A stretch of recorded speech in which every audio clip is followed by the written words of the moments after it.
Et je vais donc vous parler de l'OCT en géographie, densité capillaire et œdème maculaire diabétique. Alors, ce que nous a montré l'OCT en géographie, c'est que la densité capillaire maculaire, au moins du plexus superficiel de la rétine, diminue avec la sévérité de la rétinopathie diabétique. Alors, ce n'est pas une diminution linéaire, mais si on regarde cette série d'images, qui a été publiée une première fois par Agemi, puis qui a été reproduite par d'autres, il est assez clair que plus la rétinopathie diabétique s'aggrave et moins le lit capillaire est bien perfusé. Cela étant, ce n'est pas absolument une nouveauté et on va dire que c'est quelque chose qui est connu depuis très longtemps dans la rétinopathie diabétique, aussi bien sur le plan histologique, puisqu'il y a eu de nombreux travaux au cours du siècle dernier sur le sujet, que sur le plan de l'angiographie à la fluorescéine. A l'inverse, l'OCT angiographie détecte moins de microanévrismes que l'angiographie à la fluorescéine. Et là où il y a des microanévrismes, on note qu'ils se situent plutôt dans le plexus capillaire profond que dans le plexus capillaire superficiel. Mais même si on compte les microanévrismes dans les deux plexus, on en détecte moins qu'avec l'angiographie à la fluorescéine. La raison n'est pas absolument claire, mais l'hypothèse la plus plausible, c'est que l'OCT angiographie ne détecte le courant sanguin que lorsqu'il a une certaine vitesse, entre des vitesses bien précisées par la technique en fait, de l'OCT angiographie. Et lorsque la circulation est trop lente, elle peut ne pas donner de signal de flux, donc ne pas être détectée par l'OCT angiographie. Alors est-ce que c'est un inconvénient ? Oui et non.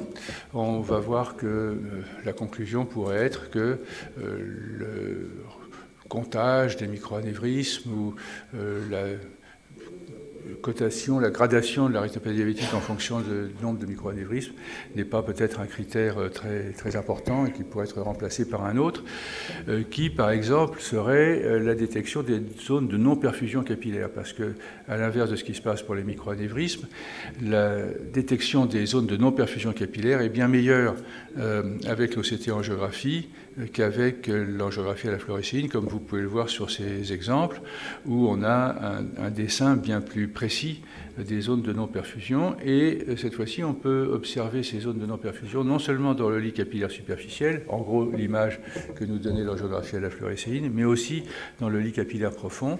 Et même s'il y a des ressemblances, il y a aussi des différences et il y a des zones supplémentaires dans le lit capillaire profond qui ne sont pas perfusées par rapport à celles du lit superficiel. Si bien que le biomarqueur densité capillaire pourrait remplacer le biomarqueur nombre ou turnover des microanévrismes dans l'évolution de l'aggravation de la rétinopathie diabétique, dans l'évaluation de l'évolution de la rétinopathie diabétique, au moins pour les études cliniques, parce que évidemment ce n'est pas quelque chose qu'on va utiliser réellement en pratique courante. Un autre sujet qui est revenu à la surface avec l'OCT angiographie, je dis qu'il est revenu parce que ça avait déjà été largement étudié dans les années 1980 avec l'angiographie à la fluorescéine, c'est la mesure de la surface, de la circonférence, tous les paramètres que vous pouvez imaginer, de la zone avasculaire centrale et de sa relation avec l'acuité visuelle. Donc on trouve dans la littérature récente de nombreux articles montrant que plus la rétinopathie diabétique est sévère, plus il y a d'altération de la zone avasculaire centrale, ce qui était largement connu, et que plus la zone avasculaire centrale est large et moins bonne est l'acuité visuelle. Ce qui n'est pas faux. Si on regarde sur ce graphique où est pointé à la fois d'un côté en abscisse la surface de la zone avasculaire centrale et de l'autre côté l'acuité visuelle corrigée. C'est vrai qu'il y a une relation, mais si on prend une acuité visuelle donnée, par exemple, 4/10, qui est une acuité visuelle assez moyenne, assez fréquemment retrouvée dans un œdème maculaire, par exemple, et bien on voit qu'il y a une très grande dispersion des valeurs de la zone avasculaire centrale. Ce qui fait qu'on ne peut pas inférer d'une mesure de la zone avasculaire centrale quelle sera l'acuité visuelle. Donc c'est intéressant, mais c'est moyennement intéressant. On a refait cette étude, et c'est Bénédicte Dupas dans le service qui l'a réalisé, en comparant des sujets témoins, des sujets diabétiques avec une acuité visuelle normale et des diabétiques avec une acuité visuelle diminuée. Et vous voyez que surface de la zone avasculaire centrale est plus grande lorsque les patients sont diabétiques, que la vision soit normale ou pas, mais qu'il y a une grande dispersion des valeurs et qu'on peut avoir une zone avasculaire très élargie et une acuité visuelle normale. Un autre paramètre qui a été étudié pour essayer de comparer à l'acuité visuelle, c'est le degré de perfusion capillaire, ou plutôt la densité des capillaires perfusés et sa corrélation à l'acuité visuelle. Alors, on trouve une corrélation négative modérée entre acuité visuelle et densité vasculaire dans les plexus capillaires superficiels et profonds, mais jusqu'à présent, les quelques études qui ont été publiées sont faussées par le fait que jusqu'à très récemment, il n'était pas possible d'étudier le lit capillaire profond sans des artefacts de projection des capillaires superficiels. Donc, l'appréciation de la non-perfusion dans le lit profond était minorée par ces artefacts de projection. Et puis au début de l'année 2017, plusieurs articles dans les revues de technologie en fait, sont parus montrant qu'il était possible de modifier les algorithmes de détection des capillaires et de supprimer la projection des capillaires superficiels sur les capillaires profonds. Et ça a été mis en pratique sur l'appareil Optovue, ce qui fait que nous avons eu la chance d'utiliser très rapidement cette modification du logiciel. Et vous voyez qu'il y a une différence assez nette entre avant et après la résolution des artefacts de projection. Et ça nous a permis donc d'étudier non seulement le plexus, le complexe capillaire profond, mais chacun de ces deux composantes, c'est-à-dire le plexus capillaire intermédiaire et le véritable plexus capillaire profond, c'est-à-dire la partie la plus externe du complexe capillaire profond, basé sur une schématisation, c'est un concept du lit capillaire que nous avons développé par ailleurs avec Sophie Bonin dans le service. Donc on a utilisé cette terminologie qui est proposée dans un article de Campbell et Wang. Wang, c'était un des co-inventeurs de l'OCT, donc qui est la suivante: plexus superficiel, complexe vasculaire profond qui comprend le plexus capillaire intermédiaire et le plexus capillaire profond. Et c'est une étude de Bénédicte Dupas dans le service. Elle a étudié 22 yeux de 22 diabétiques de type 1 avec une rétinopathie diabétique non proliférante sévère ou une rétinopathie diabétique proliférante déjà traitée par PPR, sans œdème maculaire ou sans antécédent même d'œdème maculaire, comparé à 22 yeux normaux, dans le but de savoir quelle est, parmi ces différentes couches de capillaires rétiniens, celle dans lesquelles la perte de densité capillaire est le plus corrélée à la baisse d'acuité visuelle. Alors voilà des exemples très caractéristiques. Donc, à gauche, les sujets contrôle, au milieu, les rétinopathies diabétiques avec une vision normale, et à droite, les rétinopathies diabétiques avec une vision abaissée.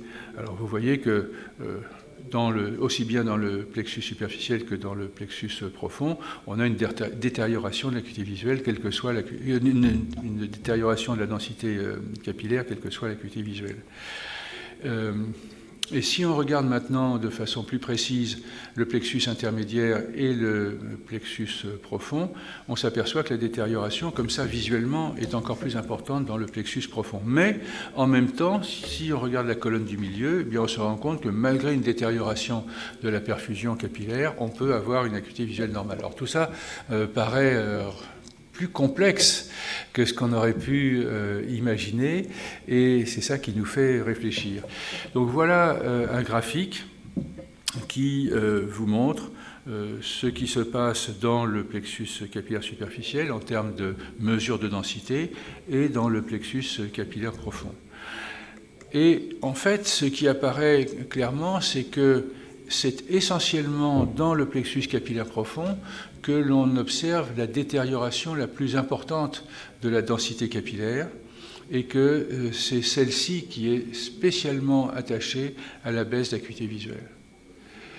Et ça, c'est une notion importante, c'est-à-dire que si on veut corréler l'acuité visuelle à une altération de la perfusion capillaire mesurée sur l'OCTA, Ce qu'il va falloir regarder, c'est essentiellement au niveau du plexus capillaire profond, si on veut avoir des corrélations qui soient significatives.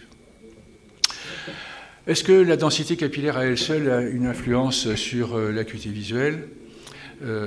C'est la conclusion de cet article donc, de Bénédicte qui est en cours de parution dans le JAMA. Dans la rétinopathie diabétique, l'acuité visuelle, la baisse d'acuité visuelle dépend principalement du degré de perte capillaire dans le plexus capillaire profond. Alors rapidement maintenant un mot sur l'OCTA et l'œdème maculaire diabétique. On a aussi évidemment observé très rapidement un certain nombre de choses qui peuvent paraître évidentes. Les cavités kystiques de l'œdème maculaire cystoïde sont dépourvues de capillaires. Voilà l'aspect des kystes en OCT en face. Et puis on peut, pardon, ça va passer un peu vite, on peut montrer le contour de ces kystes. On peut superposer le réseau capillaire par-dessus et on voit évidemment que dans les kystes, on n'a pas de capillaire, ça on s'y attendait. Mais ce qui est plus intéressant, c'est de regarder qu'est-ce qui se passe avec la résorption de l'œdème maculaire cystoïde. Ça passe un peu vite. Voilà. Alors voilà. Eh bien, après résorption de l'œdème maculaire cystoïde, sous effet médicamenteux, on peut injecter ce que vous voulez, des anti-VEGF, des corticoïdes. Vous voyez qu'on a un aplatissement complet de la rétine maculaire et une absence complète de kyste. Mais il n'y a pas de modification de la perfusion du lit capillaire. Et si on regarde, ça c'était dans le réseau superficiel, si on regarde dans le réseau profond, on a exactement la même chose. Et ce qui nous a amené à conclure, et c'est dans un article de Aude Couturier qui est paru l'année dernière, que l'absence d'amélioration ou la faible amélioration d'un certain nombre d'œdèmes maculaires cystoïdes, malgré une amélioration anatomique, est probablement sous la dépendance de la mauvaise perfusion initiale qui entre en compte dans la formation, évidemment, de l'acuité visuelle, puisqu'on peut imaginer qu'une perte importante de la densité capillaire entraîne aussi une perte neuronale et gliale. En résumé, il n'y a pas de capillaire dans les logettes cystoïdes, dans l'œdème maculaire cystoïde. Les logettes cystoïdes se développent dans un environnement de mauvaise perfusion capillaire. La résorption de l'œdème cystoïde n'améliore pas la perfusion maculaire et l'emplacement des logettes cystoïdes reste dépourvu de capillaire. Et un dernier mot qui dépasse un peu le cadre de l'œdème maculaire, mais c'est tellement joli qu'on a envie de le montrer. C'est un travail qui est réalisé par Ali Arginet dans le service. L'OCT grand champ, donc qui est basé sur une technologie web source, non seulement permet de voir les capillaires maculaires et leur relation éventuellement à l'œdème maculaire, mais aussi permet de voir la perfusion périphérique et l'existence ou non de néovaisseaux pré-rétiniens ou pré-papillaires. Ça, c'est une image angiographique, mais regardez l'image qu'on peut obtenir avec l'OCT web source, qui a le gros avantage, comme je vous l'ai dit, de montrer à la fois la perfusion dans la région maculaire et à la fois la perfusion ou la non-perfusion dans la rétine périphérique. Et c'est tellement intéressant que cet OCT grand champ, par le montage de 5 images, permet d'avoir une surface analysée qui est plus grande que celle des 7 champs de l'ETDRS qu'on peut obtenir par des multiples photos couleur du fond d'œil. Voilà, je passe rapidement là-dessus. Donc le message à retenir, c'est que l'œdème maculaire diabétique n'est pas seulement un épaississement maculaire par extravasation liquidienne à partir des capillaires, que l'OCT angiographie associée à l'OCT structurel montre que dans l'œdème maculaire diabétique, il existe un degré variable d'occlusion capillaire et d'atrophie de la rétine interne. Et ces éléments expliquent pourquoi l'acuité visuelle ne revient pas constamment à la normale après résorption de l'œdème maculaire. L'OCT angiographie n'est pas encore un outil de dépistage, d'évaluation ou d'indication thérapeutique dans la rétinopathie diabétique en clinique courante, mais ses potentialités sont grandes. Et combinée à l'OCT structurel, la dimension diffusion peut être également mise en évidence, puisque l'épaississement des couches rétiniennes sur l'OCT BSCAN sont simplement un témoin de la diffusion que vous voyez, vous avez l'habitude, ou nous avons l'habitude de voir en angiographie à la fluorescéine. L'avènement des OCT grand champ permettra de détecter la rétinopathie diabétique et de quantifier la non-perfusion. Et l'amélioration des logiciels permet déjà d'améliorer la quantification de la densité capillaire maculaire, qui sera probablement un jour un index de progression de la rétinopathie diabétique. Tous ces thèmes-là seront entre autres discutés dans la réunion que nous avons au mois de mars, que nous appelons cette année Dilemme thérapeutique. Et je vous remercie de votre attention et aussi tous les collaborateurs du service qui ont contribué à cette présentation.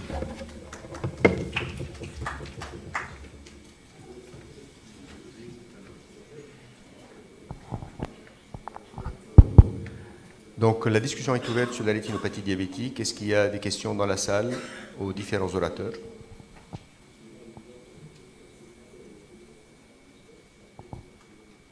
Juste une question, M. Godric. Est-ce que l'ancienneté de l'œdème dans l'indication thérapeutique, est-ce que l'ancienneté de l'œdème du traitement de première intention, est-ce qu'elle entre en compte dans vos indications thérapeutiques? Est-ce que vous avez un patient qui a un œdème maculaire qui date depuis 1 an ou moins, qui est relativement récent, ou un œdème qui date depuis 2 ans? Est-ce qu'en première intention, vous utiliserez la même molécule? Est-ce que ça change? Non, je ne crois pas que ça change quelque chose. Non, franchement, je ne crois pas qu'il y ait une relation avec l'efficacité du traitement. Est-ce que dans les critères d'ocyté angiographique que vous avez montrés, est-ce qu'il y a des critères sur les réseaux capillaires qui pourraient dire si un malade pourrait être mieux répondeur qu'un autre? Est-ce que réellement il y a une part de pronostic dans ces différentes images? Je ne pense pas qu'on puisse induire des renseignements sur les répondeurs anatomiques, sur la réponse anatomique. Par contre, ça nous donne une explication, alors je suis bien d'accord qu'il ne faudrait pas être simpliste, mais ça nous donne une explication sur le progrès visuel qu'on peut espérer. Je vous ai montré quelques cas assez caricaturaux où il y a une perte de perfusion capillaire vraiment importante. Et d'ailleurs, quand vous regardez le profil maculaire après résorption de l'œdème, on peut dire c'est joli parce que l'œdème a disparu, mais si on mesure, la rétine, elle est trop fine. Si la rétine est trop fine, c'est qu'il y a une perte cellulaire. Seulement, on ne peut pas tellement l'anticiper. Ce n'est pas facile de l'anticiper en pré-traitement sur le B-scan. Si vous regardez la perfusion capillaire et que vous voyez une grave perte de densité capillaire, vous pouvez anticiper que voilà, il y a en même temps une perte cellulaire accompagnant cette absence de perfusion. Cette ischémie, quoi, pour tout dire. C'est une maculopathie ischémique associée à un œdème maculaire. Et là, le pronostic visuel sera limité. Ce n'est pas pour autant qu'il ne faut pas traiter, parce que c'est mieux d'avoir 2 dixièmes qu'un dixième, 1 dixième qu'un vingtième, etc. Mais on ne va pas donner trop d'espoir aux patients. Bonjour. Pour les malades qui présentent une densité capillaire pas trop endommagée, est-ce qu'on peut espérer avec l'équilibre diabétique une certaine amélioration? Alors, je crois que la scène a changé depuis qu'on dispose de traitements si efficaces. Et comme je crois que c'est la thème qu'il a dit tout à l'heure, on ne va pas attendre aujourd'hui d'avoir une baisse d'acuité visuelle importante pour traiter en se disant on va améliorer l'équilibre de l'attention. Oui, bien sûr, il faut le faire. Il faut le faire pour des tas de raisons, parce que le patient il n'est pas seulement malade des yeux, enfin, etc. Bon, et que les injections que nous faisons ne guérissent pas la rétinopathie diabétique. Elles suppriment simplement les complications de la rétinopathie diabétique tant qu'on injecte, hein, d'accord. Mais il n'y a aucune raison d'attendre, à mon avis. Il faut faire les deux en même temps. Plus on supprime rapidement l'œdème maculaire, et meilleure probablement sera la fonction visuelle. Non, je parle de l'ischémie maculaire. Est-ce que mais même comme alors l'ischémie maculaire, bien sûr, j'ai pointé le fait que c'était une des causes de l'absence de récupération, mais en même temps, c'est plus nuancé que ça. Vous vous souvenez, dans une des diapos, il y a une colonne où il y a une détérioration de la perfusion qui est très visible sur les cartographies de densité, et où pourtant les patients ont une acuité visuelle normale. Donc on est arrivé à l'idée qu'il y avait un certain seuil en dessous duquel l'acuité visuelle baissait, mais qu'il y avait une certaine tolérance de l'acuité visuelle par rapport à la non-perfusion. Donc vous voyez, les choses deviennent un petit peu plus complexes. Mais évidemment, le grand progrès des injections de médicaments, enfin, je dirais quel qu'il soit, c'est de pouvoir apporter un traitement efficace, finalement, à l'œdème maculaire, sans attendre la période de 6 mois à 1 an d'équilibration plus ou moins difficile du diabète, etc. Non, on va traiter les symptômes, c'est déjà bien. Bonjour. Est-ce que la perte capillaire profonde maculaire, est-ce qu'elle est corrélée à l'ischémie périphérique? Alors, c'est une idée hein, qui est là depuis longtemps. On est en train de le regarder. J'ai pas encore de renseignements précis à vous donner. Je dirais que ça n'est pas absolument certain. C'était déjà connu du temps de l'angiographie à la fluorescéine. On peut avoir une ischémie périphérique importante et pratiquement aucun signe au pôle postérieur et dans la macula. Ça, c'est vraiment bien connu. Dans l'autre sens, j'en suis moins sûr. C'est-à-dire que si on a une ischémie maculaire, il est assez probable qu'on aura une ischémie périphérique. Mais ça ne se présente pas comme dans les occlusions veineuses de la veine centrale où il y a un certain parallélisme entre détérioration de la perfusion maculaire et détérioration de la perfusion périphérique. Les deux sont, je ne dirais pas indépendants, mais relativement découplés dans la rétinopathie diabétique.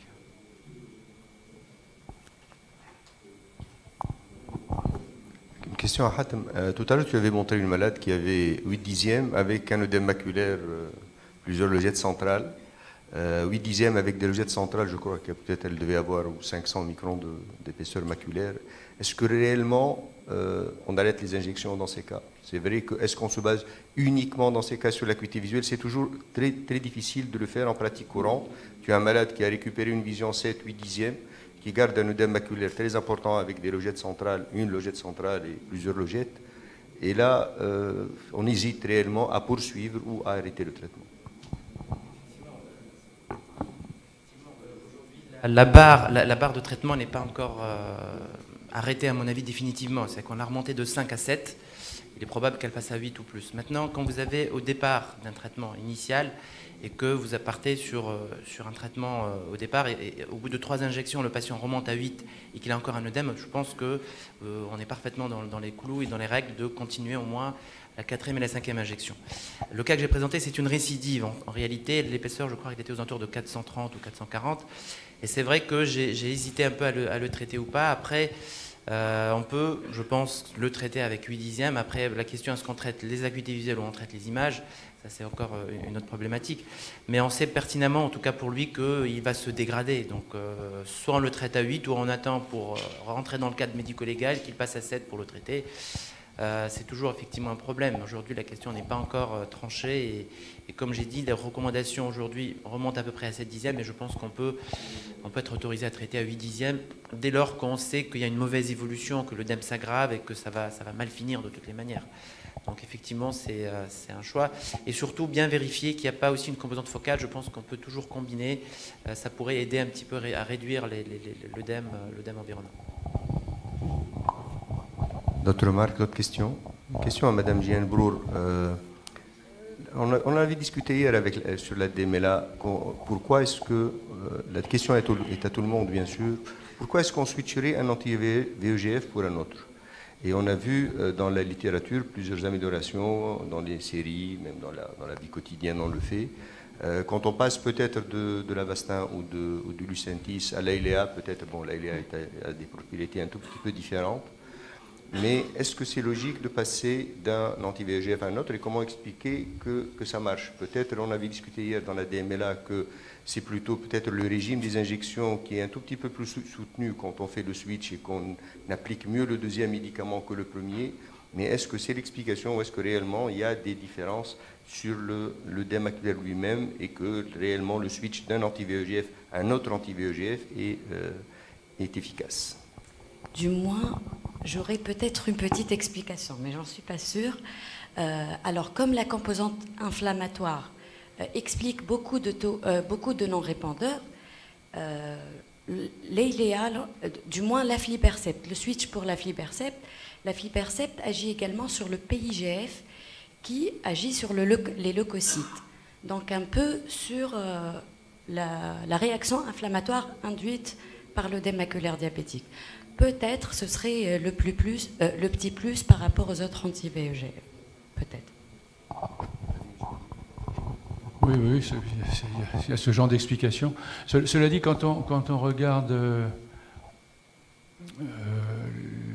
l'étude comparative Avastin, Lucentis et Eylea, sur la totalité de la cohorte, il n'y a pas vraiment de différence en termes d'acuité visuelle.